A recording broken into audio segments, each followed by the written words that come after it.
E aí a gente vai dar início, então, agora ao webinar. Estou liberando nesse minuto, 15 horas, 2 minutos.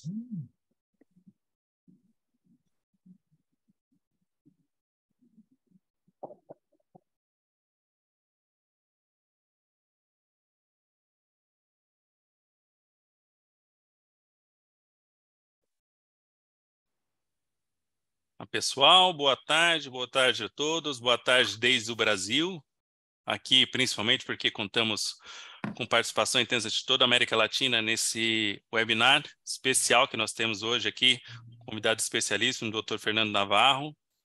Muito boa tarde a todos. Vamos esperar mais alguns minutos, os participantes entrando aqui no nosso webinar. A gente tem centenas de inscritos do Brasil, de outros países aqui da América Latina que vão participar conosco.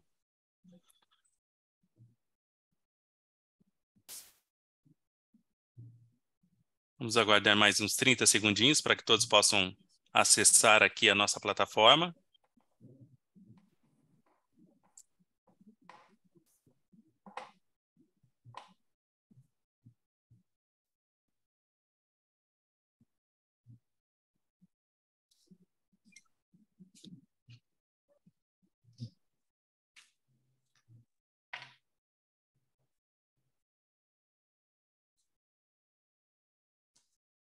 Bom, enquanto termina de entrar, todo o pessoal, tem muitas pessoas inscritas aqui, a gente tem centenas, conforme eu mencionei, centenas de pessoas inscritas de toda a América Latina, entrando na nossa sala, não para de encher a nossa sala aqui da nossa live, do nosso webinar de hoje, contando aí com a presença do Dr. Navarro e demais membros aqui do grupo de Comitê de Gestão de Crise aqui, de Prevenção à Crise da BPA, a Sula, nossa coordenadora técnica também na tela, nosso presidente Ricardo Santin, junto conosco aqui, os membros aqui do comitê participando com a gente, os demais membros participarão, entrarão aqui com a gente conforme a programação, a Sula vai apresentando um por um depois.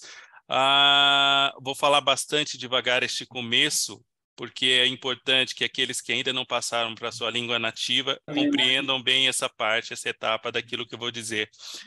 A participação do nosso webinar hoje, ela é diferente. Hoje nós temos um webinar em português com tradução para o espanhol e vice-versa. Portanto, para que possam acompanhar, para que todos possam acompanhar, vocês estão vendo aqui na base do Zoom tem um botão chamado interpretar. Se tiver em inglês, como está o meu, interpretation, pode ser tradução simultânea, de acordo com a sua língua nativa. Vocês cliquem nesse botão e aí escolham ali a língua que vocês querem acompanhar essa apresentação. Vocês podem acompanhar tanto no áudio original, quanto em português ou em espanhol. A gente tem tradução aí para as duas línguas. Outra coisa que é sempre um lembrete importante, e a Sula vai fazer esse lembrete durante todo o momento aqui da nossa apresentação. Aqueles que participam das lives da BPA, da Academia BPA, da Família Integrada e outros, e estão participando conosco, já sabem como funciona. As perguntas para o palestrante podem ser enviadas diretamente no chat. Também aqui, vocês olhando na base da plataforma, tem um botãozinho aqui que vocês clicam aqui, é o chat do evento. Mandem as suas perguntas ali na parte aqui do chat e vocês poderão aqui interagir com todos com os palestrantes aqui, com todo mundo que está participando aqui conosco. Se vocês, inclusive, puderem agora deixar aí no recado aqui no chat, contarem de onde estão falando, de que país, inclusive, vocês estão falando conosco. Vai ser muito legal, vai ser uma interação bem interessante aqui com a gente. Mandem suas perguntas, seus comentários, todos os pontos que vocês quiserem abordar aqui com o Dr. Fernando, por meio do chat, que a Sula, que é a mediadora desse evento, que é a coordenadora desse evento, vai ler, vai apresentar aqui para todos vocês. Sem mais, e para a gente não atrasar mais a programação, já estamos agora em 15 horas e 7 minutos do Brasil, eu passo então a palavra para a coordenadora do evento, a nossa diretora técnica aqui da Associação Brasileira de Proteína Animal, Sula Alves. Sula, a palavra é sua. Obrigada, Marcelo. Muito obrigada a todos. Primeiramente, agradecer em especial a Highline, que gentilmente trouxe o Dr. Navarro para compartilhar conosco um pouco da experiência mexicana no enfrentamento da influenza aviária de alta patogenicidade.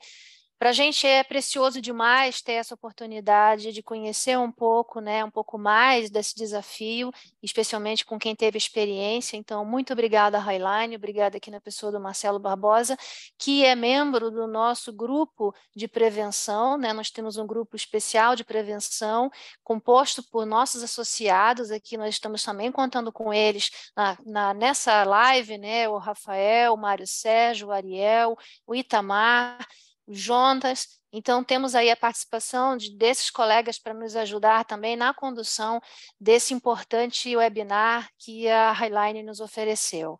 Então, muito obrigada a todos vocês também, que já estamos aqui com mais de 300 participantes que fazem acontecer. O interesse de vocês mostra não somente o compromisso, né, mas a vontade de aprendizado, e isso não tem preço. Então, passo aqui a palavra para o nosso presidente Ricardo Santin, para fazer aí as boas-vindas em nome, né, da presidência e de toda a associação, e depois, então, a gente vem aí com o Marcelo introduzindo o nosso painelista de hoje. Muito obrigada. Sula, muito obrigado, parabéns pela iniciativa e todo o cuidado que você tem tido e dedicação nessa prevenção. Queria saudar ao Marcelo Barbosa, em nome da Highline, que está nos podendo trazer um saludo muito especial ao senhor Fernando Navarro, diretor Nervan. Doutor Fernando, prazer tê-lo aqui conosco, na pessoa do Ariel, saudar todos os integrantes do grupo especial que tem de prevenção, que é um petit comitê que está ajudando a Sula, falando com o governo, Mário Sérgio, Bamp, Itamar, que estão aqui, Jonatas, presidente da Câmara, e mais todos que estão acompanhando. Mais de 300 pessoas, como a Sula falou, mostram o interesse que a gente tem. Essa já é a terceira reunião sobre influenza aviária que eu estou participando hoje. E todas elas, para dizer sempre a mesma coisa, nós não temos influenza aviária, estamos livres da influenza aviária e estamos preparados para isso. E o doutor Navarro exatamente vai nos ajudar a essa preparação. Nós sabemos que ninguém pode dizer que nunca vai ter influenza no Brasil, né? Nós podemos dizer que não temos hoje, pelos testes, pela vigilância ativa que a gente faz, por tudo mais. Mas sabemos que a influenza, infelizmente, está em toda a América Latina. Eu queria dar um saludo muito especial para todos os irmãos da América Latina que estão nos ouvindo agora, seja porque estão preparando para evitar, seja porque estão em seus países em áreas costeiras e estão trabalhando para não entrar em área industrial. Os exemplos são tudo muito positivos no sentido da gente aprender com a história e tentar evitar ou minimizar os riscos. Então, essa é a ideia. No nosso caso aqui, nós sabemos, e hoje a maior preocupação do Brasil, e não só do Brasil, do mundo, doutor Navarro, se o Brasil tiver em aves industriais, vai haver uma ruptura do comércio global, já que os Estados Unidos têm e a Europa tem.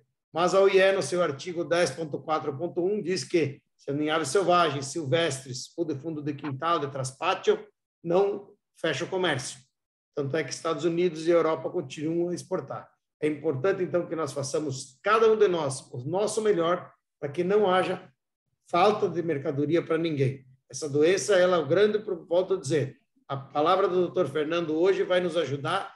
Tomara que a gente nunca use os seus ensinamentos, doutor Fernando, porque é isso que a gente quer. Mas queremos nos preparar para isso. Então, eu queria agradecer mais uma vez a Highline, ao Marcelo, ao doutor Fernando, que está se disponibilizando a vir falar para nós, e desejar a todos um feliz evento e que a gente não tenha que usar isso, mas vamos fazer o que é mais necessário, fazer prevenção. Prevenção, inclusive agora, que estamos nas festas de Natal, fim de ano.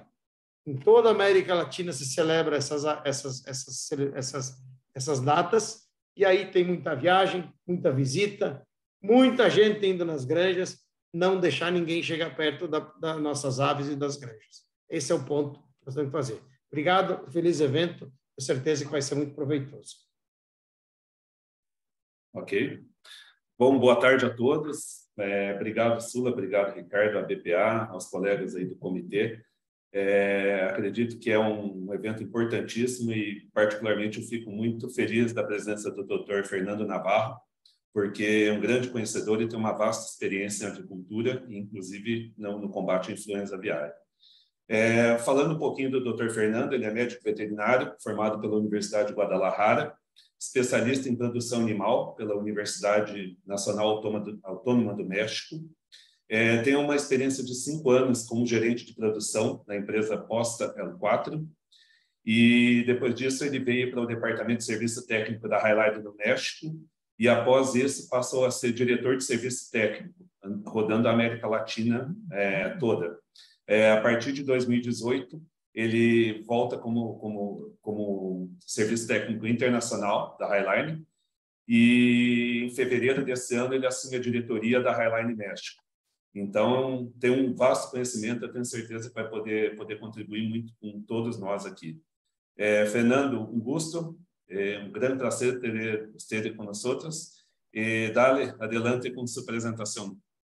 Muchas gracias, Marcelo. Muito obrigado, Marcelo. Bom, primeiramente, perdão porque eu não tenho português, enfim, não falo, e espero que a tradução simultânea possa ajudar vocês. Muito obrigado à Associação Brasileira de Proteína Animal, obrigado à Highline Brasil e cumprimento todos que estão aqui escutando esta apresentação do Brasil e de outro local da América Latina. Bom, vou compartilhar tela nesse momento.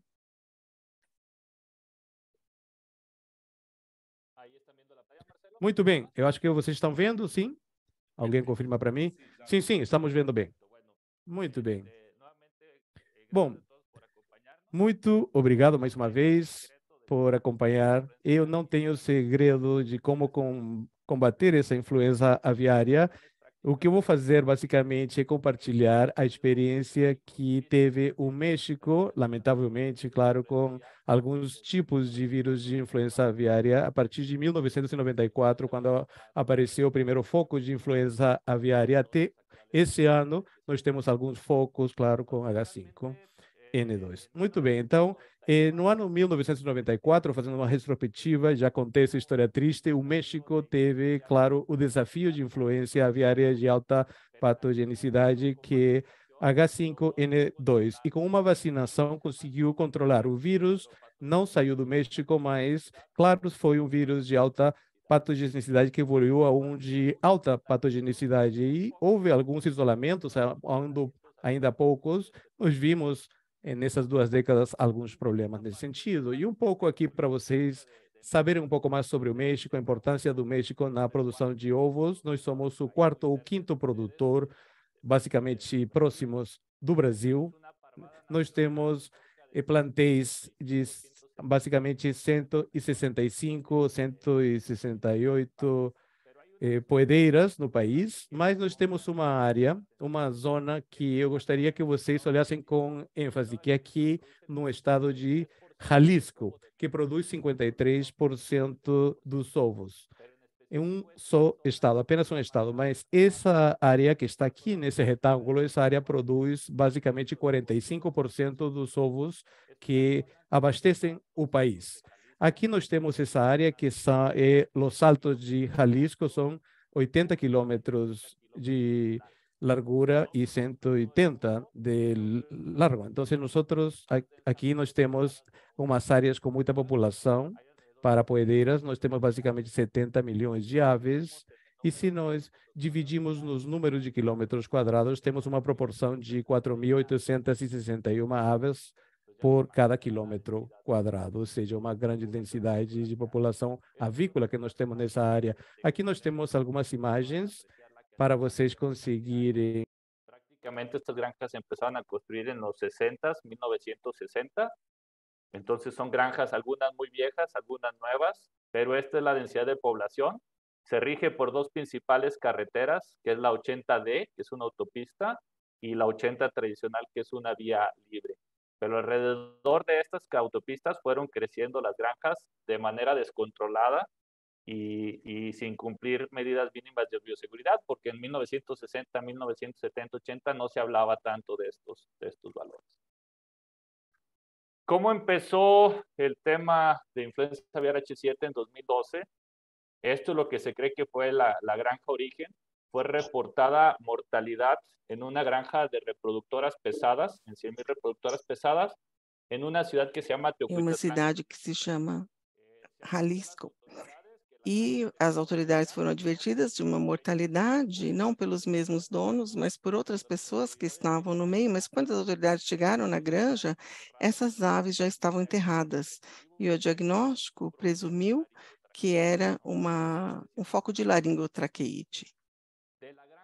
Da granja, que se chama Teocuitlán, depois a mortalidade, que foi laringotraqueites, e é de 110 quilômetros de distância em linha reta. O que aconteceu em 4 de junho, em Altos de Jalisco?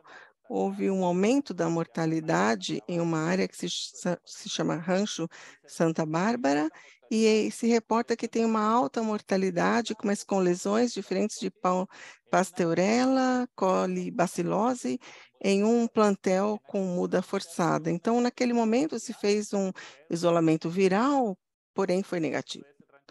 Esse é o Rancho Santa Bárbara, e para que vocês tenham uma ideia, essa é a primeira granja com o reporte de mortalidade, um proprietário, mas podem ver ao fundo outras granjas, e cada uma delas são diferentes proprietários.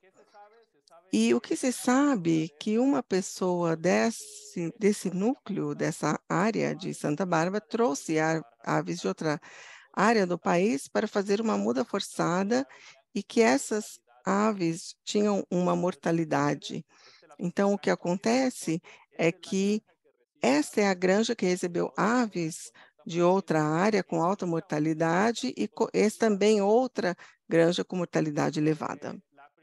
A primeira granja, que reporta um pequeno aumento da mortalidade, era negativa para o isolamento viral, e reporta um forte incremento na mortalidade em 9 de junho de 2012. Em 11 de junho, foram diferentes granjas onde se reportou esse aumento de mortalidade. Então, houve várias reuniões, comitês entre os proprietários, médicos veterinários, para decidir o que ia ser feito para reportar essa mortalidade, mas o problema se espalhava muito rapidamente.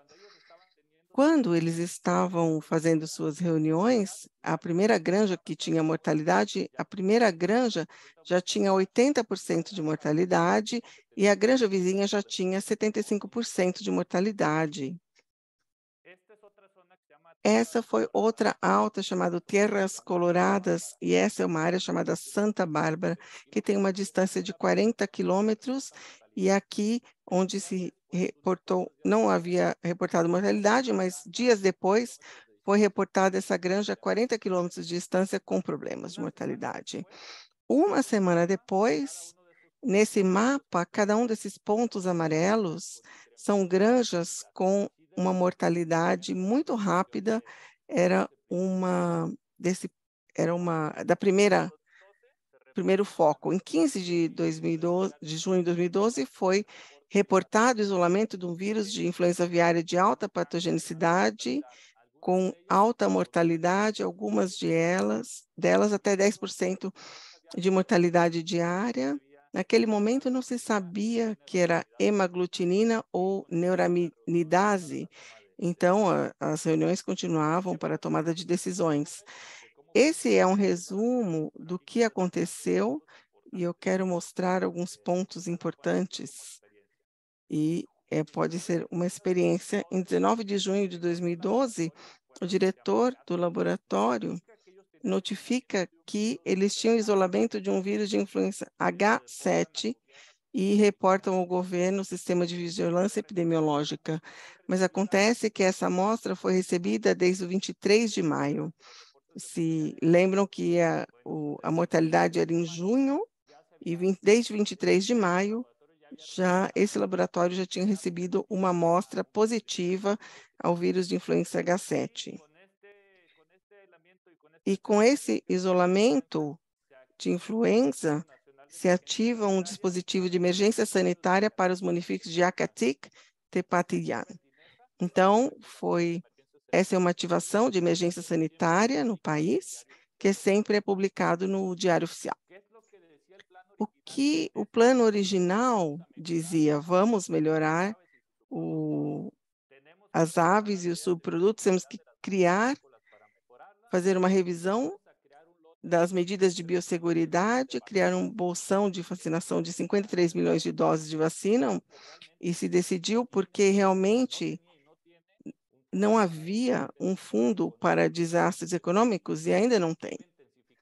Então, foi intensificada a vigilância epidemiológica em aves silvestres, e também se fez uma revisão nos laboratórios de diagnóstico e produção de vacinas, E o plano original era, que em vermelho, que a suspensão da vacina em 30 de outubro de 2012, o que nunca aconteceu. Então, o que a Dinesa fez? Utilizou módulos de inspeção sanitária com a ajuda do Exército para controlar a movimentação de aves e produtos de aves das áreas locais até outras áreas. O que aconteceu nas granjas? Isso. Altas mortalidades, e as pessoas enterravam as aves como podiam. Praticamente as aves tinham morte súbita. Em uma semana, a granja podia estar completamente vazia, com 98% de mortalidade, e o restante das aves sacrificadas. Se fazia uma fossa, se enterravam as aves e se cobria. Isso foi o que feito com a alta mortalidade. Sinais clínicos, muitos dos sinais clínicos, cristas cianóticas, baços aumentados, hemorragias, focos necróticos, hemorragias no coração, na gordura do coração, com H7, e hemorragias das glândulas de proventrículos. E qual foi o resultado deste foco? Foram mais de 15 milhões de aves mortas ou sacrificadas. Nós somos um dos principais países de consumo de ovos, então 12 milhões de mexicanos sem poder consumir ovos por dia naquela época. Um impacto inflacionário de 0,11%, em geral, um aumento do preço dos ovos. Houve desemprego, insegurança, pessoas que ficaram sem trabalho porque toda a granja morreu. Não havia como ganhar dinheiro para sustentar as suas famílias. Uma menor demanda de ração para aves, em torno de 45 mil toneladas por mês, e uma descapitalização de produtores por causa da mortalidade. Então, essas são imagens daquele momento, quando o preço do ovo chegou a 65 pesos, que cerca de 3,20 dólares por quilograma de ovos, porque vendemos por quilo, e aqui somente se vende um pacote de ovos por pessoa, uma cartela de ovos por pessoa. Foi decidida a vacinação, o que se disse naquele momento a Senacica? Temos duas cepas para escolher para a vacina, H7N3, que havia no Canadá, e o outro era H7N3, que tinha sido isolado em patos silvestres em 2006 no estado de México. Então, esse vírus do pato de 2006 gerou a vacina. Então, em tempo recorde, praticamente um mês de que se reportou o vírus, se produziram 56 milhões de doses de vacina e foi feita a distribuição. Então, esse é o lançamento do Senacica. Foi o único que podia produzir a vacina, os outros laboratórios não estavam livres, então realmente era o único que podia fazer e que autorizava quem poderia vacinar ou não. Então, aqui, o modo de entregue, havia muitas filas e uma série de documentações para que o governo pudesse. Então, quem melhorou com a vacina original? A mortalidade, antes a mortalidade era de 80% a 95% do lote morria e o resto era sacrificado. Depois da aplicação da vacina, ou da vacina original do governo, então o plantel teve uma mortalidade de 20%, em alguns casos até 8%, em alguns casos até 15%. Então, a vacina original ajudou a prevenir a mortalidade, mas não protegeu contra quedas de produção. O governo controlou as sementes da cepa para produzir a vacina por alguns anos. A vacina, por si só, previne a enfermidade. Então, isso é o que se discute, vacinamos ou não, ela não previne a enfermidade, essa é a resposta, mas, juntamente com as vacinas inativadas que foram lançadas no mercado, ajudaram muito. Então, nós temos tecnologia de genética inversa, vacinas recombinantes com HVT ou com recombinantes com POX, e a soma ajudou bastante. Então, quando o governo liberou a semente mãe da cepa, cada vez que encontrava uma mudança genética importante, era feita atualização, mas o uso de vacinas recombinantes HVT, o vetor POX, reduziram a mortalidade a taxas de 2 a 4%, antes eram de 85%, agora em um foco, se houvesse um foco, a mortalidade chegava de 2 a 4% durante o foco, e também houve uma redução de muda forçada sanitária. Então, o produtor mexicano sempre busca ter HI superiores a 512, que são os títulos mais protetivos. Como isso é obtido na criação e na parte de produção, tem revacinações, dependendo do produtor, entre cada 8 a 12 semanas, mas quase todos passam entre 8 e 12 semanas. Eu vou falar um pouco sobre a muda sanitária durante um foco de infecção. Um avicultor que tinha H7 começou a aumentar a mortalidade do seu plantel e ele falou: o que eu vou fazer se vai morrer o meu plantel, né? Então ele tirou a ração e alguns dias da eliminação da ração, a mortalidade começou a diminuir. Então, o que acontece? Foram realizados muitos testes para retirar as rações, onde havia mais alta mortalidade, e o resultado foi que 3 ou 4 dias depois, sem a ração, a mortalidade começava a diminuir. A hipótese foi que um oviduto em produção tinha altas concentrações de ácido ciálico, que facilitou a fixação do vírus no tecido reprodutivo. E quando foi gerada uma regressão do oviduto, o ácido ciálico diminuía e o vírus não conseguia mais se replicar na ave e se parava a transmissão.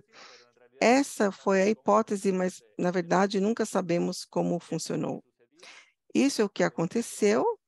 Vinha um foco de influenza no plantel, vinha o foco, se retirava a ração e a produção chegava em 0 ovos. Quando se recuperava, o lote chegava em níveis normais. O que acontecia com a mortalidade? Chegava a 2,5%, 3% em uma semana, retirava a ração e voltava praticamente aos valores de mortalidade anteriores. Essa é uma comparação entre um lote com muda sanitária em relação a um lote normal, e foi feito o desafio viral normal. Então, o que acontecia quando voltávamos a 0, recuperávamos aos valores? Quando nos fazíamos a muda, a produção caía e voltava a valores normais. A mortalidade no lote que não tinha muda sanitária poderia ser muito grave, 15%, 16%, em relação a um lote com muda sanitária, que não é uma mortalidade normal, mas entre 9,8%, isso melhorava muito. Então, melhora a mortalidade e melhora também a recuperação da produção entre 7% e 12% nos lotes onde havia muda, e também outra vantagem é que havia menos ovos frágeis, quebrados e deformados. Quando se fazia a muda forçada, às vezes havia menos ovos deformados e quebrados. Um caso clínico típico de influenza aviária, um foco de 24 semanas, idade W80, onde houve um aumento de mortalidade. A mortalidade passou de 0,013% diário para 0,04%, e o que se reportava morte súbita, mas em alguns ninhos dentro do galpão. Foram enviados alguns para swabs para PCR e análises sorológicas 4 semanas antes do desafio, e os títulos de H7 estavam 640, a média 1.280, que são protetivos, e os títulos de H5 entre 160 e 320. Um calendário típico de vacinação no México, antes do H5, eram 4 aplicações de vacina inativada e 3 aplicações de H5, 2 inativadas e uma HVT ou POX recombinante. 4 dias depois, obtínhamos o resultado positivo para H7 PCR, a mortalidade já estava distribuída em toda a granja e a mortalidade agora seria 0,12%. Então, se decidiu iniciar uma muda rápida, se retira energia e luz, as aves permaneciam 6 dias sem ração, até que a mortalidade voltasse aos valores normais e houve 17% de perda. Houve um retorno da alimentação, 3 a 5 dias 50 gramas por ave, 3 a 5 dias 80 gramas por ave, depois acesso livre, começada a produção, começava a adicionar 1 hora e depois incrementos de 30 minutos por semana. Ao princípio, as pessoas tinham medo de fazer o programa de iluminação, porque se podia estressar a ave. Então, desde o princípio, não se utilizava. Qual foi o resultado naquele momento? A ave começava 24 semanas, vinha o desafio, a muda, e praticamente chegavam a valores normais e chegavam ao valor. Qual era a mortalidade? De 2 a 5%, dependendo do caso. 4 semanas depois, foi feita uma nova sorologia, aumentos de títulos de H7, mas também, curiosamente, de H5. Vimos que o H7 passou de títulos de 640 a 2.560, mas também um aumento da titulação de H5. O que está acontecendo agora? Temos um novo desafio, agora é H5N1 na avicultura mexicana. O que acontece com H5N1 até o momento dessa apresentação, que fez o Senacic 130 isolamentos do vírus no México?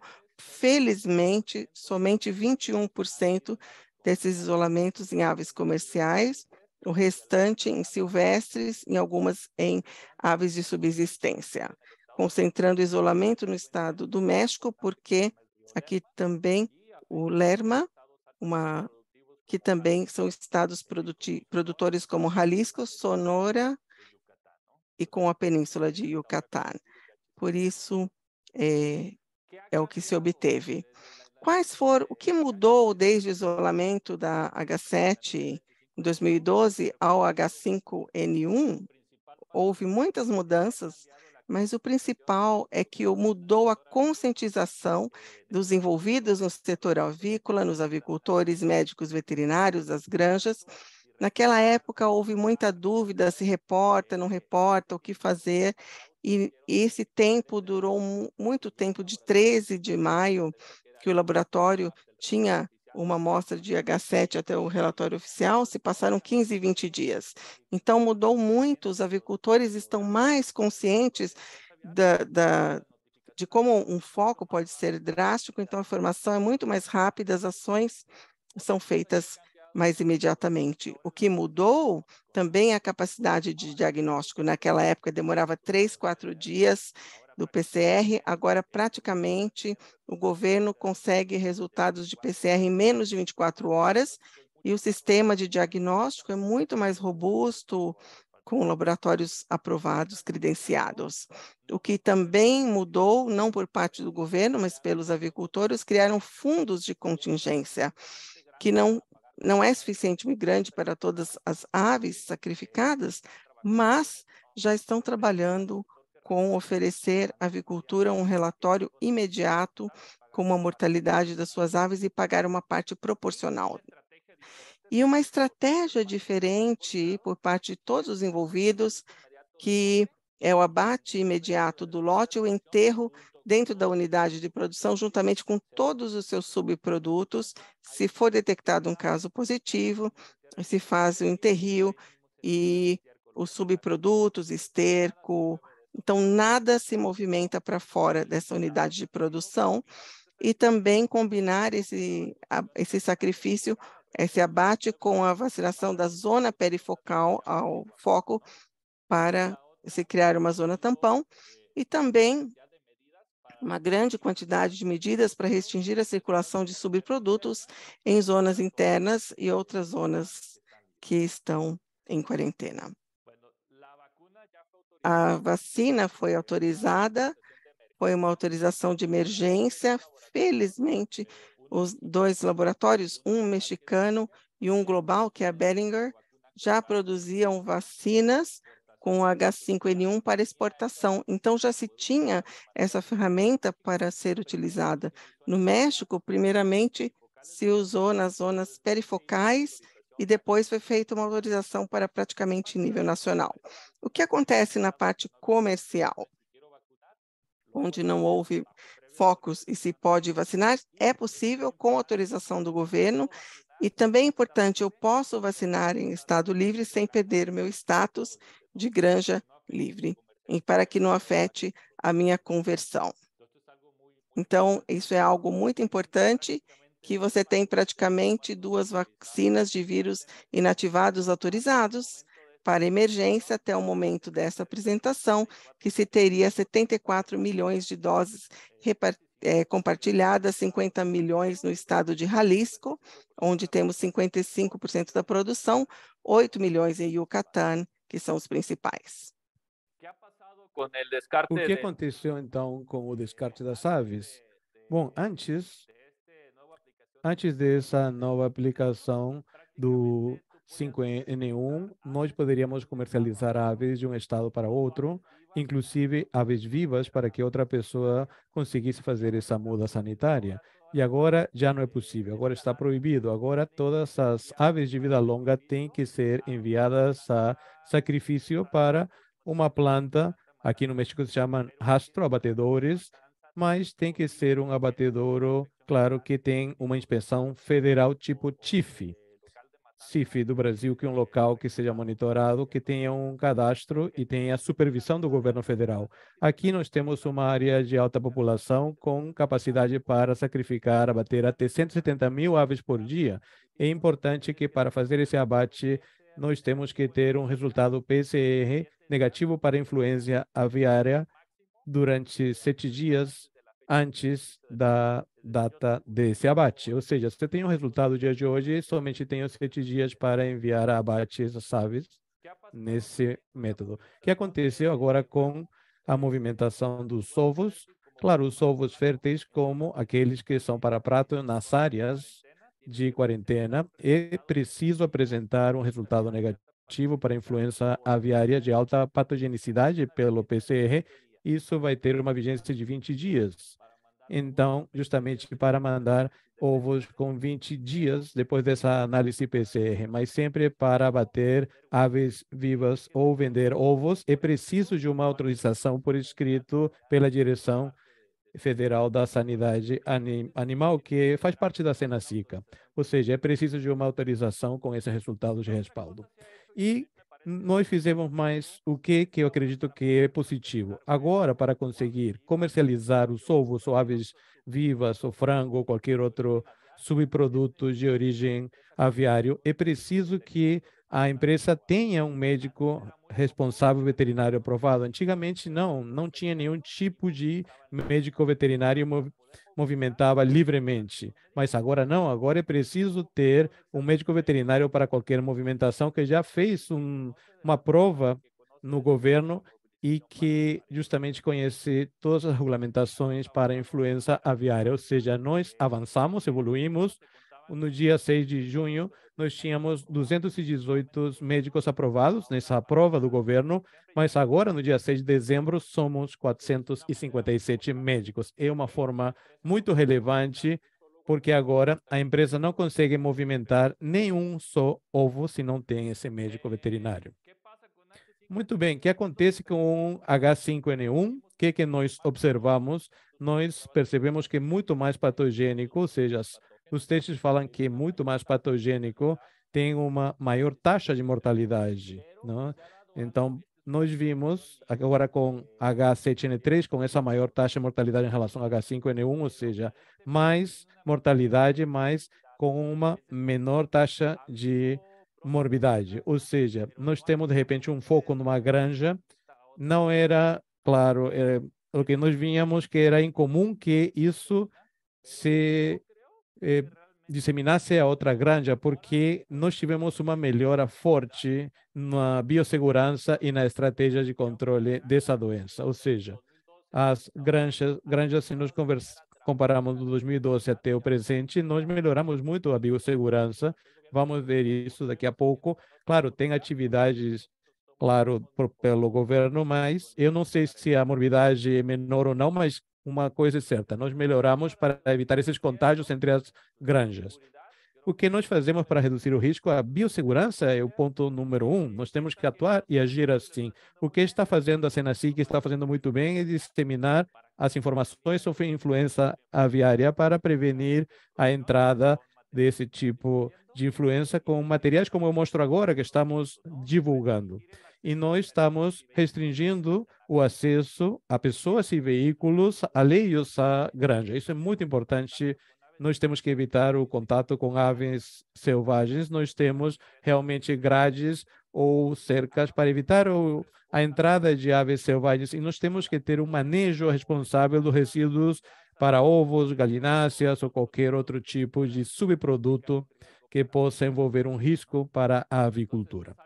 Então, isso é muito comum e que exige a Senacic, justamente que nós temos que ter um cartaz que fale proibida a entrada de outras pessoas que não são da empresa, e também é possível entrar se tem uma prévia autorização legal do proprietário. Todos têm que ter esse cartaz aqui colocado na entrada. Também tem que contar com um programa documentado e também tem que ter um board de limpeza. Nós temos que ter essa planilha para que o governo consiga emitir essa certidão de medidas mínimas de biossegurança. Isso é preciso para qualquer empresa que quer comercializar esses produtos. É preciso documentar como se faz a lavagem, a sanitização, e é proibida a entrada de pessoas alheias à produção. Nós temos que ter uma cerca justamente ao redor da área e também limitar o ingresso das pessoas. Essas entradas, todas as granjas devem ter um módulo de duchas ou módulos sanitários. Instalar também grades que impeçam o acesso de aves selvagens e também contar com armazéns específicos para tudo que é vacinas, biológicos, medicamentos. Também é importante garantir a qualidade da água. O governo exige isso justamente em termos de biossegurança. Antes de emitir qualquer certidão, é preciso apresentar análises físico-químicos da água, inclusive para consumo animal. Nós temos que ter um controle de vetores e não reutilizar o leito, a cama, claro, depois do uso. E é obrigatório ter um banheiro com duchas e ter também um procedimento de como deve ser realizado essa ducha. Isso é preciso. E também todas devem ter 100% telas justamente para evitar o acesso de aves. Isso o governo presta atenção e dessa forma garante que não vamos ter contato com aves silvestres. Nós temos aqui um cerco perimetral para evitar que pessoas alheias ou vetores possam entrar ali nesse local. Muito bem. E tem outras características para conseguir esse documento de biossegurança. Primeiramente, a empresa precisa ter um controle dos veículos que entraram na unidade, estabelecendo um sistema de desinfecção, de sanitização dos veículos, um arco sanitário. É importante que toda a mortalidade gerada dentro da unidade seja incinerada, enterrada dentro da unidade, que essas aves mortas não saiam e possam ter um acesso a outros lugares. Também a galinácea ou esterco é muito importante, deve passar por um tratamento térmico para sua movimentação. E os veículos que vão movimentar após esse tratamento térmico têm que estar cobertos. E também é preciso avisar a direção geral de sanidade animal que vão ser movimentados estercologadináceas. Então, é muito importante utilizar sanitizantes e é importante também que o governo dá programas de formação, de treinamento. É preciso que as fábricas, as plantas, deem esse tipo de treinamento. Então, isso é basicamente o que nós fazemos, uma sanitização, desinfecção de todos os objetos que entram na granja, que entrem a menor quantidade de objetos na granja e que se ingressam, se entram, tem que ter uma boa sanitização. O que fazemos para reduzir o risco de disseminação? Para mim, o ponto mais crítico, baseado também na experiência que nós temos com H7N3, é o esterco da galinha. Esse é um dos principais pontos, focos. Antes de fazer o tratamento térmico obrigatório de disseminação, temos que prestar atenção nisso. Aqui no México, nos meses de dezembro a maio, nós temos a estiagem do México. Ali, justamente, todos os produtores preparavam justamente para as culturas e outras coisas. Preparavam a terra. E durante esse tempo também colocavam esse esterco de galinha nas terras. Mas esse esterco era movimentado para esses locais e eram 100, 200 ou 300 quilômetros de distância de deslocamento desse esterco até aquele local das terras. Isso gerava muita disseminação desse produto. Agora, o governo exige um tratamento térmico. É necessário ter uma memória, ter uma planilha de todo o tratamento térmico dado ao esterco. Eles falam que se nós conseguirmos 45 graus Celsius acima de 3 horas, já estamos bem, mas estamos chegando, na realidade, até 70 graus Celsius.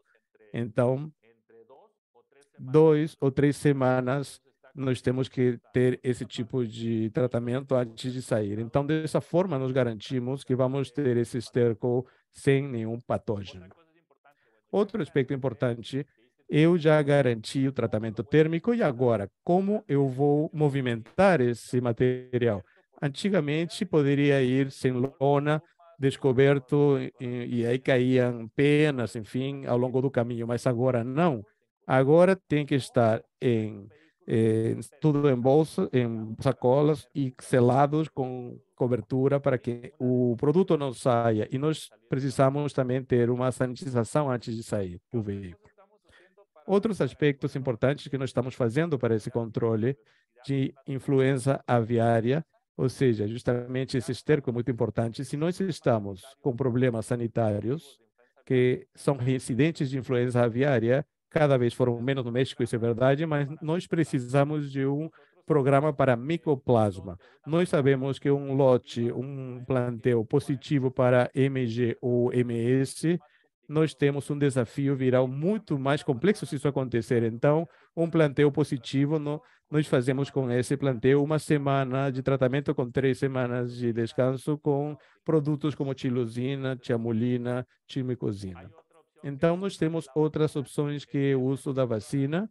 Claro, aqui os avicultores veem um balanço entre os custos da vacina e dos tratamentos e continua sendo economicamente melhor o uso dos tratamentos, mesmo que ao longo prazo seria muito melhor utilizar vacinas, mas o controle de micoplasma é muito importante porque um plantel livre de micoplasma ou com micoplasma controlado sofre menos ou menores desafios virais. Outro aspecto muito importante é o E. coli. Também nós vemos que um plantel que é vacinada para Escherichia coli e tem algum desafio viral tem um melhor desempenho quando contam com a vacina do que quando não. Ou seja, nós temos 2 vacinas para E. coli aqui no México e alguns adicionam uma bacterina de reforço e só utilizam tratamentos de apoio em caso, claro, de ser mais complexo. Nós temos aqui um resumo da influenza aviária e que as vacinas mortas não são suficientes para controlar a influenza aviária ou para prevenir essa doença. Nós observamos uma melhoria substancial quando utilizamos vacinas mortas junto com vacinas recombinantes, ainda mais quando os isolamentos recentes que estamos vendo, isso vai sendo adicionado à vacina. Ou seja, é importante manter atualizada sempre essas vacinas de vírus mortos, porque periodicamente vemos algumas mudanças gênicas. Ainda mais, para mim, a biossegurança é uma questão importantíssima. Esse tratamento correto do esterco da galinha realmente vai ajudar muito essa disseminação dessa doença. Essa era a mensagem, estou aqui à disposição de vocês. Obrigado. Obrigada, doutor Fernando. Muito bom a gente ter a oportunidade de te ouvir e ter algumas informações sobre como que o México tratou e está tratando essa questão. A gente tem algumas perguntas que chegaram no nosso chat. Lembrando que a gente tem aqui junto conosco, né, além da participação do doutor Navarro, da Highline, alguns colegas que fazem parte do nosso grupo especial de prevenção de crise. Aqui conosco o próprio Marcelo Barbosa, da Highline, Tamar Ferrari, Rafael Bamp, da COB, Mário Sérgio Assayag, da Viagem, Ariel Mendes, Facta, e também nosso conselheiro consultivo, Nelva Grandô. Tá? Então, conosco aqui, o Jonatas. Então, são essas pessoas que vão nos ajudar, porque existem algumas questões que são colocadas também voltadas para a realidade brasileira, né? Então, a gente vai direcionar as perguntas de acordo, né, para a BPA e para esse comitê que vai nos dar suporte, ok? Marcelo Oliveira, alguma recomendação especial? Posso começar a passar as perguntas? Pode começar, Sula. Bom, uma pergunta que está aqui, que foi a primeira pergunta, né? Aproveito agradecendo aí quem está participando, enviando suas dúvidas. Acho que é bom para a gente fomentar as discussões, enriquecer esse debate, né?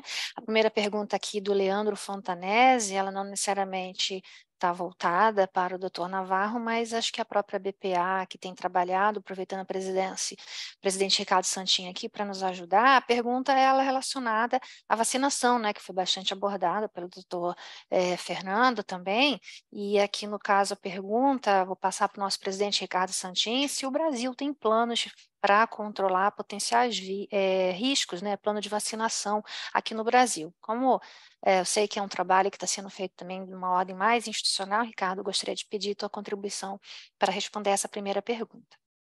Obrigado, Sula. Primeiro, agradecer ao doutor Fernando pelas excelentes palavras, pela apresentação tão transparente e clara para a gente ver os exemplos que colocamos. Muitas das situações ali colocadas nos aparecem muito claras para nós, para a gente prevenir.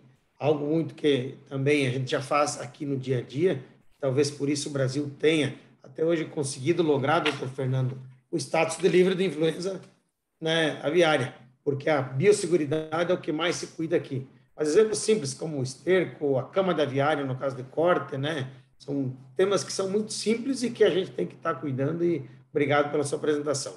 Com relação à pergunta, o Brasil ainda não tem, o governo brasileiro ainda não tem, né, ideia ou intenção de usar vacinação como prevenção. Nós temos que lembrar que o Brasil é o maior exportador de carne de aves do mundo, 35% do market share global, né? Nós somos exportador de ovos também, e o Brasil tem uma receita cambial de 12 bilhões de reais. Há muitos países que ainda não aceitam. No Conselho Mundial da Avicultura, onde eu sou vice-presidente, nós estamos com uma posição, o Brasil apoia os estudos das vacinas que tenham marcadores para que a gente possa, inclusive, ter vacinação de regiões que não queiram fazer venda exterior, ou então que só querem atender o mercado interno, e também para ter vacinação onde o cara, assim, eu posso detectar que as aves foram vacinadas e que não são vírus decorrente de infecção. Então, esse é o ponto que a gente está. Isso não é um tema que está fora da discussão, ele está na discussão, mas, por enquanto, o governo brasileiro ainda não autoriza e não há nenhum plano imediato de fazê-lo para a prevenção. Lembrando que, e a Sula, que é o Ariel aqui, que são os meus orientadores, né? Nós já passamos, essas aves já passaram por aqui pelo Brasil, todos os anos passam por cima do Brasil. E a gente está livre até hoje. Vamos segurar nossa biosseguridade forte, vamos tentar reforçar todos os cuidados e torcer para que isso não aconteça. Se acontecer, aí todas as alternativas serão olhadas, mas com muita calma e também prevendo cuidar e manter a segurança alimentar do Brasil, mas não deixar também abandonar a série de mais de 150 países no mundo que dependem do Brasil para completar a sua segurança alimentar. Obrigada, Ricardo. Eu vou, então, dar uma sequência aqui, embora a gente tenha algumas outras perguntas sobre vacina, tá? Mas eu vou seguir na ordem aqui de chegada das perguntas, tá? Para não favorecer um tema ou outro. A pergunta do Gabriel é a respeito da muda sanitária, né? O termo que ele utiliza é muda sanitária. Se ela é realizada em aves vacinadas ou não vacinadas e se há diferença entre esses dois cenários, doutor Fernando?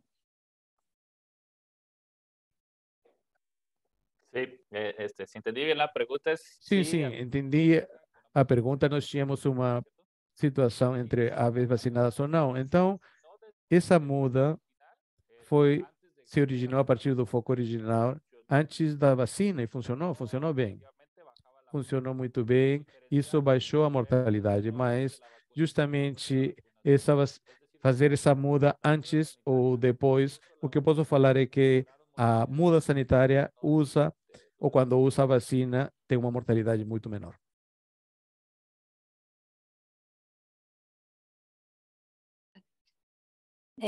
Obrigada, doutor Fernando. Também tem uma outra pergunta relacionada ao favorecimento da linhagem, né? Se existe provavelmente alguma predisposição maior para uma linhagem leve, né, branca ou vermelha. Pergunta aqui da Viviana Mello. Mira, la realidad es que Na verdade, aquelas que são mais marrom, somente tem 3% da população entre todas as aves. Então, nós não temos experiência para ver se tem alguma diferenciação entre as que são de cor marrom ou outras, mas alguns falam que a linha marrom é mais suscetível, mas nós não temos dados para garantir que é mais sensível. Obrigada, doutor Fernando. E uma pergunta aqui da Carolina é se no México a adoção de banho é em todas as modalidades de granja ou apenas nas granjas de reprodutoras? se refiere a la regadera, ¿verdad? Al baño. Está se referindo à ducha, sim, é obrigatória em todas as unidades de reprodução. Justamente para qualquer movimentação de produtos, precisamos de medidas mínimas de biossegurança e para isso é exigido que qualquer movimentação tenha esse sistema de duchas e tudo que eu comentei na apresentação. Mas a questão é só reprodução. Para granjas de produção comercial, por exemplo, também são adotados esses banhos prévios à entrada? Para Ou todos. só para reprodução? Para Sim, todos? sim, para todos. Para todos. Sim. Sim, para poedeiras comerciais, para de corte, matrizes, para tudo. Interessante. Uma pergunta do Vicente é se a gente está tentando implementar uma atividade singular aos estercos aqui. Ele está comentando, na verdade, né? Estamos tentando implementar uma atividade singular aos estercos da galinha sobre a denominação de papoa. Tem muita gente aqui perguntando, Marcelo, se o material vai ficar disponível. A gente está gravando justamente para compartilhar posteriormente, né, Marcelo? Com certeza, com certeza. Pergunta aqui, doutor Fernando, o que é semente da vacina? Semente da vacina. É a cepa. La cepa de la vacuna. Sí, A cepa. DH7 o DH5, no sé cuál se refiere. Sí. ¿A cuál? ¿A cuál das vacinas? ¿Me ayudas, Marcelo?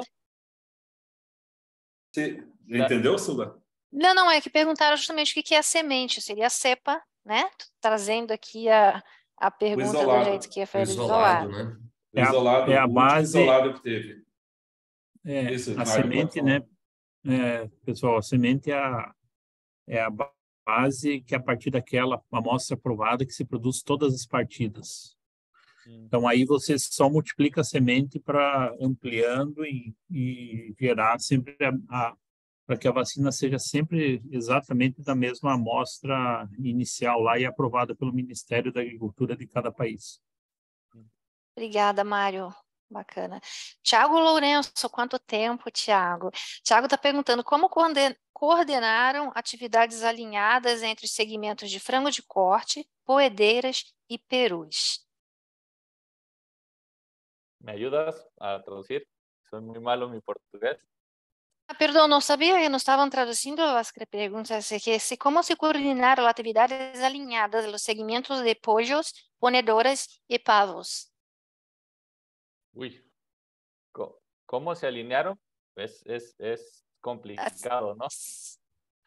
No, creo que aquí en México es Eu relativamente acredito que simple. aqui no México é simples. Todas as áreas de produção agrícola de Peru, poedeiras comerciais, frangos, eles têm normas da União Nacional de Avicultores e têm voz para justamente ter reuniões e estabelecer alguns aspectos e parâmetros junto com o Senacica, ou seja, é uma mesma associação de avicultores para todas as áreas que trabalham em coordenação com a Senacica. Nós não somos independentes e sim é um conjunto de produtores agrícolas. Sí, acá como nosotros en la BPA también, ¿vale? Sim, assim como nós na Sí. BPA. Así. La pregunta ahora de William es si también ha A ocurrido pergunta do William é se aconteceram brotes también en pollos. brotes em pollos. Bom, curiosamente com H7 parece que tinha mais predileção para as reprodutoras e poedeiras comerciais. Ou seja, nós vimos isso no frango, nós vimos esses focos, mas eram menos frequentemente que em aves de vida longa. La pregunta es, ¿la trabaja con influenza de alta Agora, com patogenicidad influenza de alta y patogenicidade baja e patogenicidad, baixa tienen la patogenicidade, se tem a obligación del obrigação sacrificio? do abate.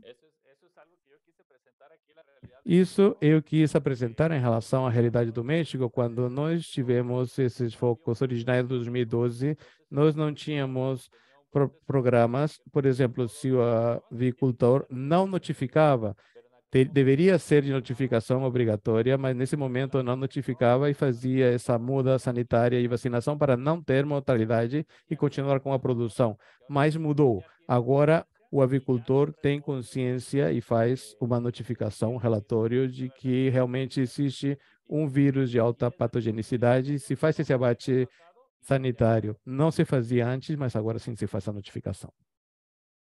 Gracias, doctor Fernando. No sé si mi portuñol está funcionando bien, si mi preguntas están... Não sei se minhas perguntas estão bem. Estoy traduciendo en la hora. Estou La traduzindo aqui no pregunta, momento. sí, la pregunta de Ana A María pergunta agora de Ana Maria. está con dudas sobre el efecto Alguma de la dúvida sobre vacuna o efeito da vacina contra E. coli en infecciones contra E. coli virales. e infecções virais? Lo que sucedía es nuevamente cuando había un reporte de O que acontecia quando nós tínhamos um foco de H7 que não era notificado, ou seja, existia algum controle de micoplasma, tinham menos problemas e menos baixa de produtividade, porque nós tínhamos um controle da situação secundária, ou seja, nós tínhamos uma situação de viremia, nós tínhamos E. coli, entrava o micoplasma e piorava o quadro, mas quando nós controlamos esses dois fatores que complicam E. coli e micoplasma, então o desafio viral é menor, mas não é porque o vírus fosse menos agressivo, mas porque nós controlávamos melhor isso. Gracias, doctor Fernando. La pregunta sobre Muito agua. obrigado. Agua de bebidas. Esta puede ser un medio de diseminación de la enfermedad. Mira, ese es bastante Bom, complicado. realmente é complexo responder isso. Muito bem. Então, é preciso de medidas mínimas de biossegurança com controle da qualidade de água que seja apta para o consumo animal. Não sei se serve como um meio de disseminação que venha do exterior para dentro do aviário, mas hoje nós temos que ver para esses frangos de corte. Hoje, algumas granjas velhas que têm sim água comunitária, mas se tem uma ave doente e bebe dali, sim, é possível que dissemine essa doença, ou seja, dentro do galpão, mas não acredito que seja do interior para o interior, a menos que seja água que fique estagnada numa lagoa com aves silvestres e dali se faça essa contaminação. Por isso, exigimos qualidade de água com um tratamento específico para evitar esse tipo de situações, mas no México praticamente zero os produtores que captam água externamente para as aves. A maioria são de pousos artesianos. Graças, doutor Fernando. Uma pergunta sobre cama de aviário, como Uma se pergunta traduz? sobre cama do aviário. Trânsito de cama se considera de difícil controle. Então, quais Que é seriam difícil as controle. principais Quais seriam ações as principais ações na cadeia para na melhorar o cadeia para controle? melhorar o controle? Que es el tratamiento térmico de Foi gallinadas. justamente o que eu mencionei, que foi o tratamento térmico da galinácea. Se nós temos pelo menos 45 graus, estamos chegando a 70 graus, praticamente matamos todos os patógenos. E dali para frente, nós vemos que esse deslocamento, essa movimentação tem que ser feito em veículos fechados para garantir a disseminação de pó, enfim. Eliminamos primeiramente os patógenos, depois garantimos que não seja disseminado através do transporte e também é preciso ter a rastreabilidade de da onde saiu essa cama, essa galinácea de um lugar para outro. Então, o principal é o tratamento térmico. Graças. Solamente contestando a pergunta de David, Somente respondendo a pergunta do se vai David, ser disponível de Moisés, se se vai vai ser ser, disponível a apresentação. Sim, se a estamos apresentação vai gravando ser disponibilizada, sim, nós estamos e gravando vamos compartilhar com todos. e vamos compartilhar com todos. David pergunta se a vacinação se pode causar falsos David positivos em pergunta se PCR. existe falso positivo da vacinação em PCR. A resposta é não. As vacinas mortas geram um aumento de anticorpos, mas não são detectáveis através do PCR, porque os PCR nós pegamos através de swabs na nasofaringe e não pode haver ali restos de vírus. A pergunta de Rodrigo, também sobre Pergunta do vacuna. Rodrigo agora também sobre vacinação. Saludos, Rodrigo Torres. Um abraço Qual para o Rodrigo.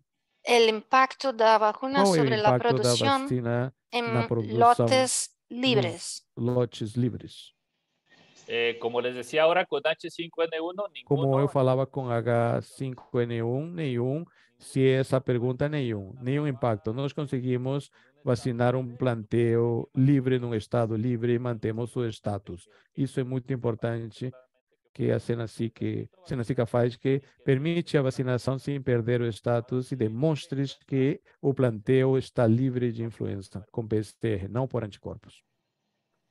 Algumas perguntas um tanto grandes aqui, largas, não sei Algumas perguntas demasiado. bem compridas. Sí, ¿cuáles controles que Muito tenemos bem. que tener con los colaboradores de Muito fuera del bem. ambiente Quais de são la os cuidados granja? que nós temos que ter com os colaboradores fora do ambiente da granja? Todos los tipos de criação de aves domésticas Todos os devem ser tipos de criação restritas. de Por aves exemplo, têm que ser restritas. Por aves pet de exemplo, companhia, como aves de pet, calopsita, calopsita, todos os tipos de aves que todos são os tipos de animais aves que mais de são companhia de animais pet. de pet. Highland de México y Bom, no eu sé, vou falar pela Highland do México e, de repente, no Brasil é diferente, mas nós fazemos visitas em domicílio dos colaboradores da empresa para garantir, nós avaliamos duas coisas. Primeiramente, que eles não tenham nenhum tipo de ave, pode ser, de repente, um canário ou uma galinha, não deve ter nenhum tipo de ave e não deve ter também nenhum tipo de suíno na casa, porque nós consideramos que os suínos podem ser um reservatório para diferentes vírus de influenza. Por isso, nós fazemos essas avaliações periódicas nas casas dos colaboradores para garantir que não tenham contato com esse tipo de animais. Mas cachorros, gatos, outro tipo de pets, não somente aves e suínos. Não sei, Marcelo, como aqui é no Brasil. O que se faz aqui em algumas empresas, nós fazemos também, é o que a gente chama nos pontos cegos, né? Então, auditoria na casa de funcionário, de terceiros, motoristas que estão sempre na granja, motorista de caminhão de ração, tudo. Então, sempre fazendo auditoria e pedindo isso, que tenha contato com ave, que tenha ave em casa, né? Como disse o Fernando, cachorro e gato é permitido, mas aves de maneira nenhuma, né? Obrigada aí pela contribuição, Marcelo. Pergunta da Karen a respeito de EPIs, equipamentos de proteção individual. Não estou mais falando espanhol, dos equipos de proteção individual utilizados se foram efetivos para impedir a contaminação de pessoas involucradas involucradas en el manejo de las aves con la enfermedad? Mira, afortunadamente hasta ahora, si es a lo que se refiere, no ha habido... Sim, nós temos a felicidade de não ter nenhum tipo de zoonose, ou seja, não tivemos nenhum caso de influenza humana gerada a partir de influenza aviária. O que nós utilizamos são as máscaras e também a coifa, mas até o momento nós não tivemos nenhum tipo de zoonose. Então, não posso falar se funciona ou não funciona, porque não tivemos nenhuma ocorrência. E tomara que continue dessa forma. Oxalá. Esse Luciano Lagata, saudações, tudo bem? Aqui agradecendo pela iniciativa da BPA, da Highline. A pergunta é para Brasil. Sim, doutor Fernando, vou falar em português. A pergunta do Fernando Lagata é a respeito de se há medidas em conjunto entre o MAPA e os órgãos, né, a respeito de um simulacro de emergência sanitária. Estamos sim fazendo planos para antecipar um simulado que está planejado para o MAPA para acontecer em março. Então, nós estamos buscando formas de antecipar esse simulado, Luciano, para a gente fazer aí o quanto antes, para nos ajudar nesse preparatório, tá? E assim, nós temos feito conversas semanais com o MAPA, e não necessariamente só as datas específicas, mas de acordo com a necessidade, nós estamos em contato constante para a troca de informações e preparações para qualquer necessidade. Obrigada aí pela contribuição, Luciano. A pergunta de Erta, qual a pérdida econômica e dos indicadores perda econômica e os zootécnicos de los lotes com uso preventivo de vacuna? De vacinas. Sem ocorrência da enfermidade. Ou seja, qual o impacto da vacuna em los indicadores zootécnicos? Nos indicadores zootécnicos. Aplicação da vacuna, entendo? O impacto da aplicação da vacina? Sí, de la aplicación de uso preventivo. Sí. Les voy a decir algo. Bom, eu vou falar uma situação. Quando nós iniciamos as vacinações nas granjas de produção, justamente nós não tínhamos experiência com essas vacinações e caía 1 ou 2 pontos em percentual e depois recuperávamos. Mas agora já temos um grau de expertise justamente que cada 8 semanas praticamente não observamos nenhuma perda de produção. Eu não sei se a galinha já está acostumada a receber vacinas toda semana, mas agora não tem nenhuma perda de produção. Gracias. La pregunta de Paulo Fadil é respecto do Paulo Fadil de contingência. Sobre o plano de contingência, se neste plano seria importante ter banco de vacuna. Ter banco de vacinas? Para México, isso é para Brasil. Eu penso que está perguntando de maneira geral como plano Está perguntando de uma forma geral como plano de preparo, de contingência. Yo por la experiencia de México creo que sí es importante, aunque no estén distribuyendo la vacuna, sí tener cuando menos ya seleccionado, en caso de un brote, qué semilla se utilizaría y a lo mejor, de ser posible, sí tener un lote de vacunas disponible para autorización inmediata, ¿no? En 2012 tardamos un mes en la autorización de la vacuna de emergencia, fue muy rápido, pero aún así fue un mes donde el virus se diseminó. Ahora en este momento la fortuna fue que se tenía vacunas ya autorizadas para exportación y las cuales fueron aprobadas de emergencia, entonces prácticamente en una semana ya teníamos producción de vacuna en México o lotes de vacuna para aplicar en México. Gracias, doutor Fernando. Algumas perguntas estão chegando e não necessariamente tratam da influência, então vou tratar então vou tentar passar para as demais involucradas no assunto da influência, vale? Encaminhar para todas as pessoas envolvidas na influenza. Existe, a pergunta era controle de pedilúvio, não sei se é a tradução correta. De controle de pedilúvio com cal estão sendo utilizados? Estão sendo utilizados. Tem eficiência? E tem eficiência? Eu sei que tem algum Sei que tipo de tem algum eficiência, tipo de mas ninguém está eficiência, utilizando mas desse sei jeito. A que ninguém maioria está dos pedilúvios, pelo utilizando. menos no México, e acredito que no Brasil não sei, mas são sais quaternárias de amônio e é preciso trocar frequentemente ao longo do dia, porque vão recebendo um acúmulo de matéria e perdem eficiência, mas praticamente o uso da cal no México ninguém faz. Mas eu sei sim que tem algum tipo de eficiência, mas acredito que é mínima. Gracias. Thaís Basnarque enviado uma Thaís pergunta. Olá, Thaís. Basnarque. Thaís, tudo bem? Quais foram todos os métodos Muito bem. utilizados para Quais são os depopulação métodos utilizados para depopulação de sacrifício e quais para os as mais populações eficazes? de sacrifício de abate? Quais são os mais eficazes? E o método que E o se método fuera também é uma decisão é uma compartida decisão entre setor compartilhada público e entre o privado setor público e privado, ou se é uma decisão solamente do ou uma Serviço Oficial de decisão México? do serviço do médico. A decisão do método de abate devido à presença do vírus depende primeiro a escala e depois depende de uma reunião entre a Senacica e o produtor. Não é a mesma coisa abater algum local, um aviário que tem clima controlado que o que tem aberto. Ou seja, num que tem um aviário, um galpão controlado, é só fechar ele a ventilação, enfim, já pode ir diretamente depois do abate a uma fossa. Mas se é aberto, onde nós não conseguimos fazer a asfixia das aves, nós temos que basicamente abrir uma fossa e pegar as aves vivas e tampar. Graças, doutor Fernando. A pergunta sobre monitoreio sorológico de Agora PCR. sobre o monitoramento sorológico de PCR. Em regiões livres, Nas regiões livres, se deve ser realizado se preferencialmente isso em deve ser aves realizado novas ou preferivelmente em aves mais jovens ou viejas ou de mais mais grandes, ou idade ou não maiores. existe diferença maior Se assim? existe uma diferença ou não. Primeiro é o monitoramento sorológico e o PCR.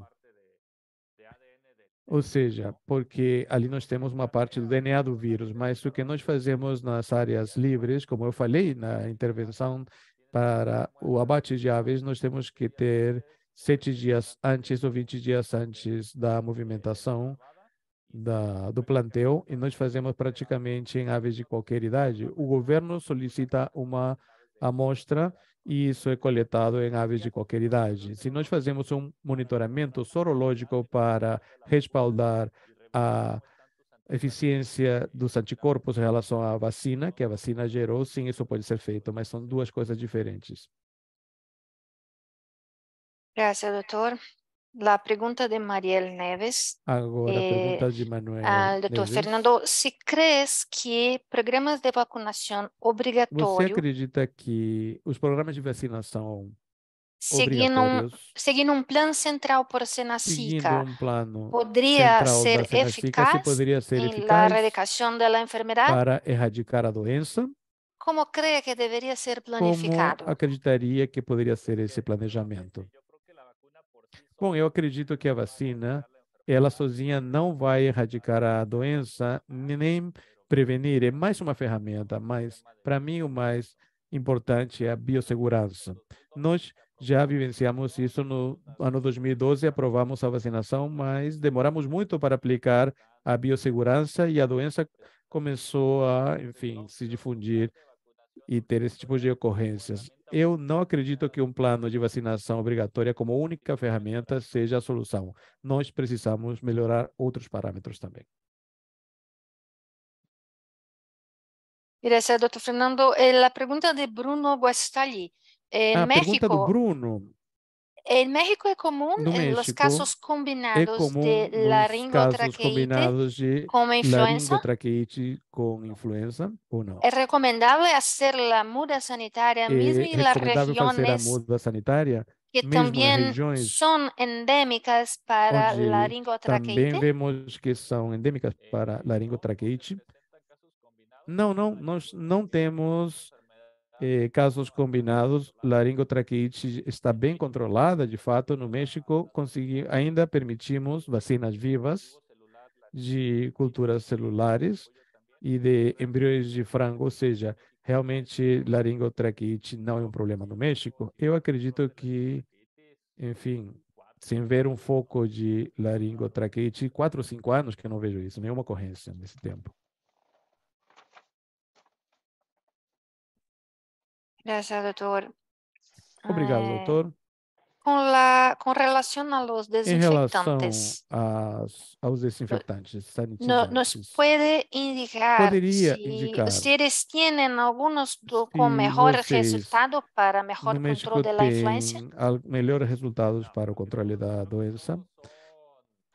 Funcionan de Não, manera... eu acredito que todos funcionam de forma adequada se estão utilizados com a dose que é indicada pelo fabricante.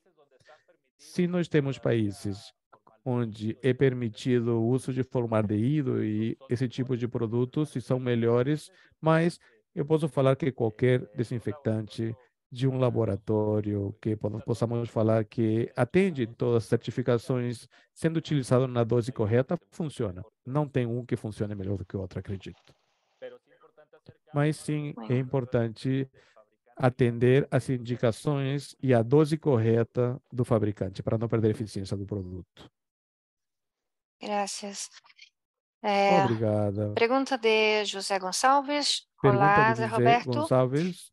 Zé Roberto, tudo bem? ¿Cuál la mayor dificultad en Qual é la a de maior la dificuldade organización de las da empresas en organização momento das de crisis? empresas em momentos de crise?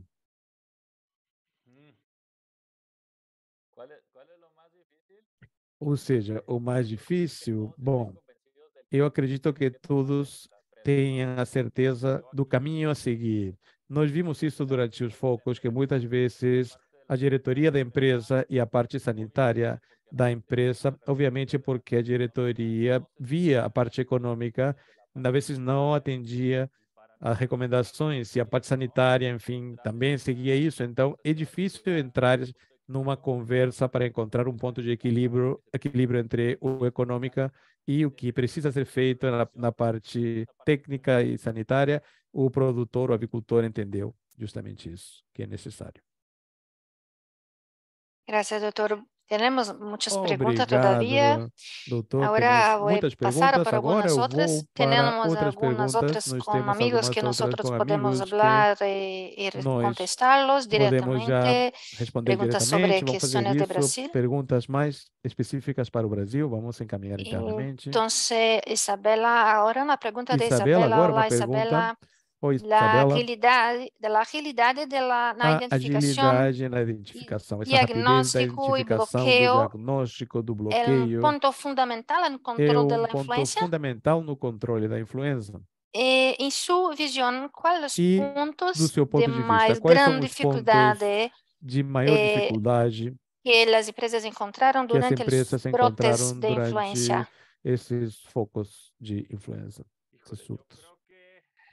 La principal dificultad era el diagnóstico oportuno, mucho en 2012. A principal dificuldade era fazer o diagnóstico no momento certo, muita incerteza, eu notifico ou não notifico. Eu acredito que essa foi a principal dificuldade no ano 2012. Isso não acontece mais agora com H5N1, e eu acredito que fazer a notificação em tempo, oportunamente, isso influiu muito junto com esse robustecimento das medidas de biossegurança. Justamente isso colaborou Meu Deus, minha à bateria está menor acabando. disseminação. Está acabando a bateria. Sim. Bom, Perdão. eu acredito que a notificação do diagnóstico em tempo. Do tempo certo. Perdão? Bueno, há perguntas acá, especialmente a respeito Nós de mercado. temos perguntas em Então, relação ao mercado, então ponerlas juntas, as perguntas. eu vou juntar essas perguntas.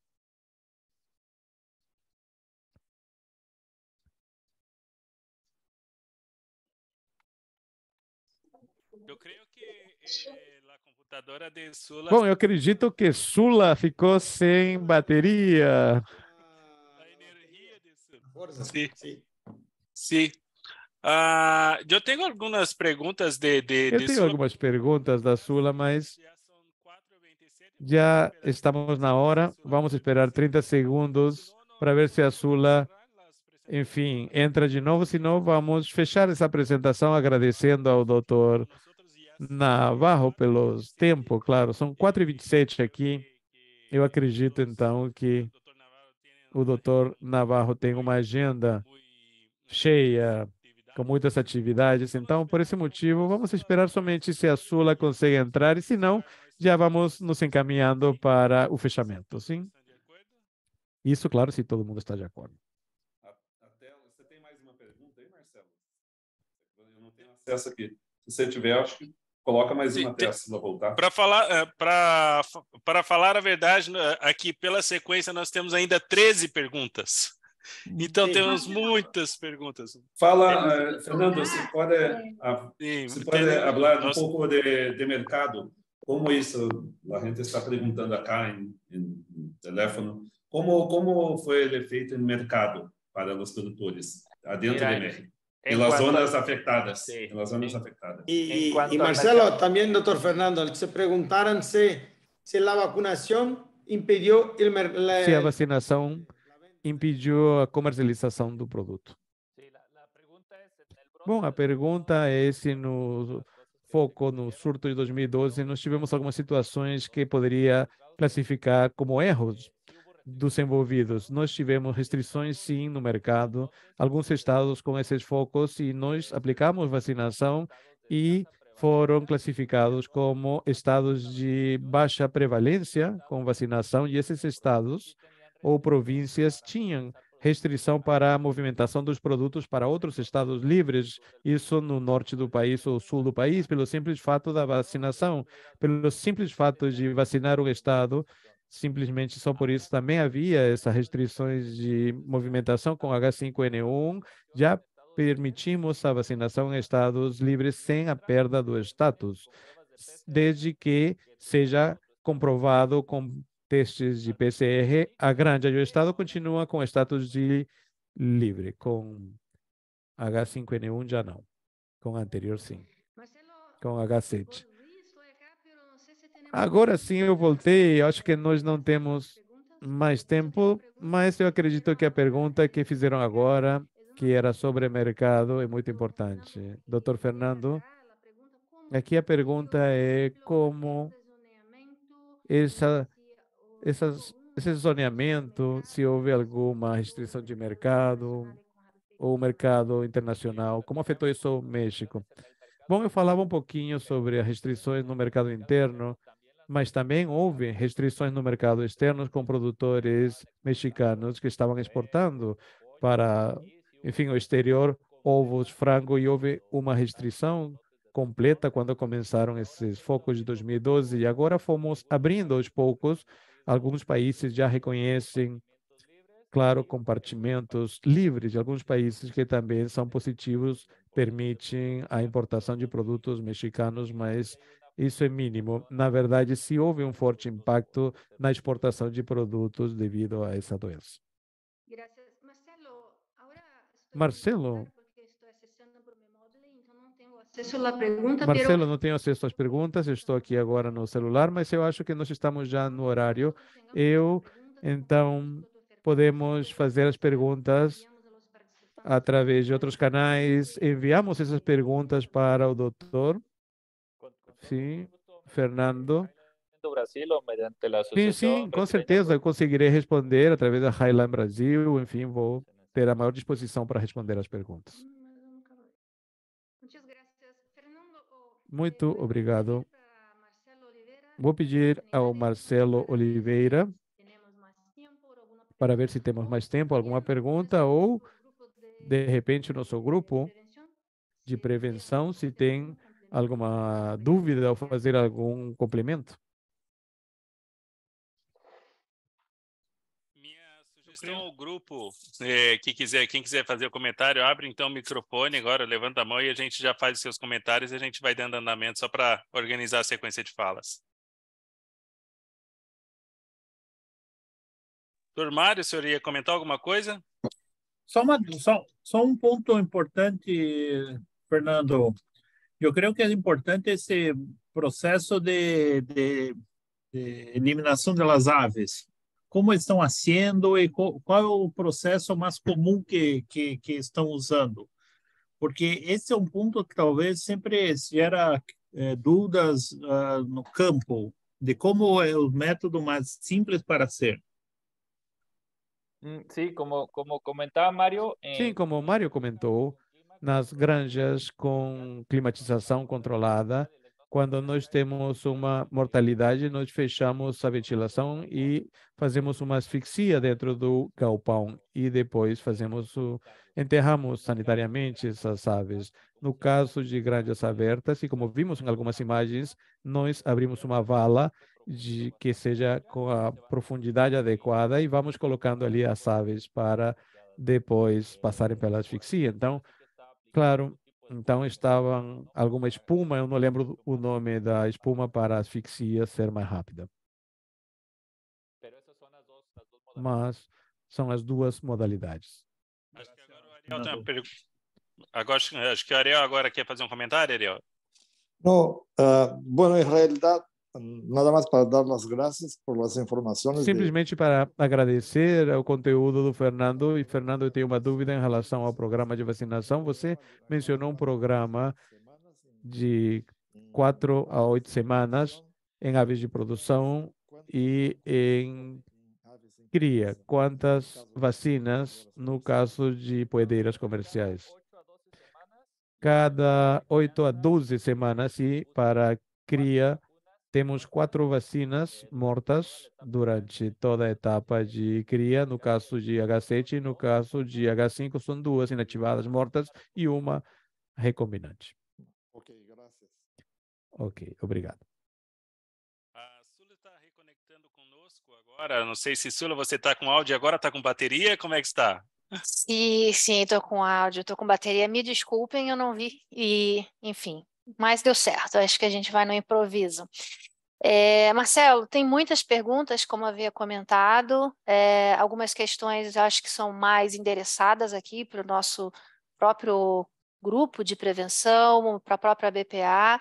Então, para a gente não avançar tanto assim na hora, eu acho que a gente pode deixar essas questões para depois e a gente compartilha as respostas, assim como vamos compartilhar a gravação da nossa webinar, né?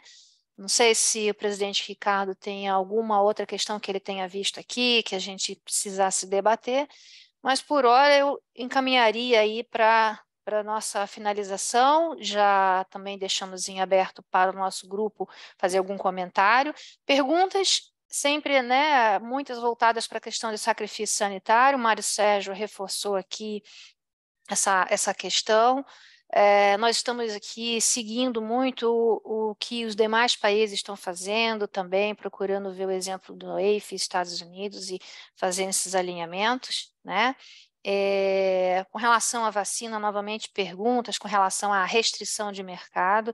É uma coisa muito também particular dos acordos sanitários do Brasil, né? A gente tem alguns mercados, o próprio México, no acordo sanitário com o Brasil, no CSI, menciona que as aves de origem do abate não podem ter sido vacinadas. Então, são algumas questões que talvez por acordos mais antigos a gente precisa rever nas bilaterais do Brasil com os países importadores, né?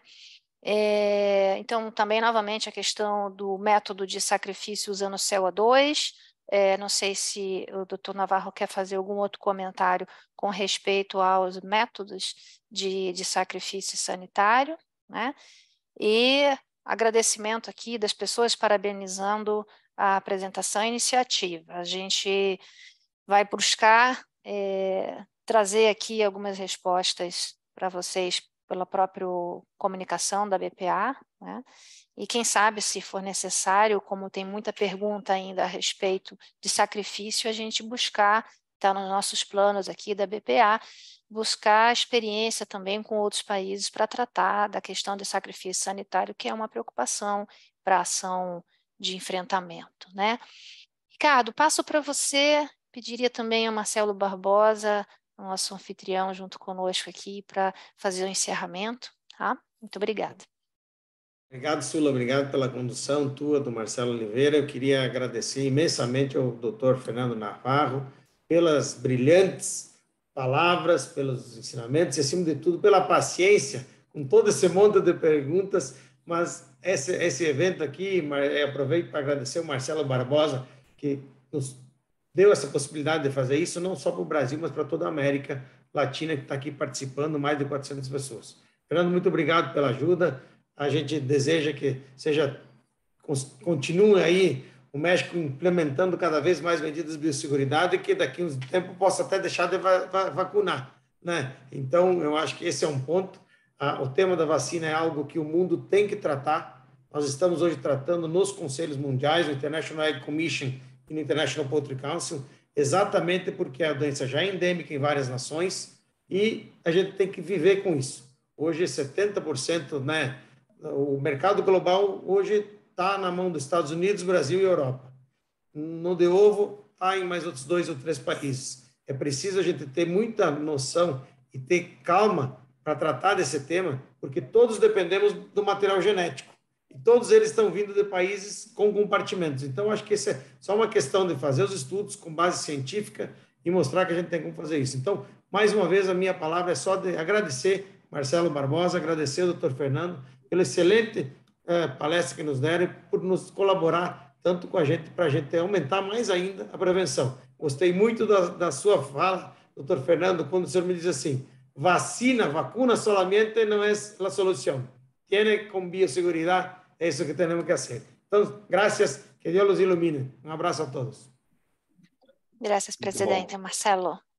Bom, muito obrigado, obrigado. Eu acho que a gente começar essa reunião hoje com mais de 600 pessoas, o Marcelo depois pode nos atualizar quantas pessoas, mas isso eu acho que demonstra todo o compromisso do país inteiro, de todo mundo que está envolvido com a agricultura no Brasil e na América, nesse compromisso de combater essa enfermidade, né? E como o Ricardo comentou, eu sou fã da biosseguridade, e o Fernando tocou muito nesse ponto.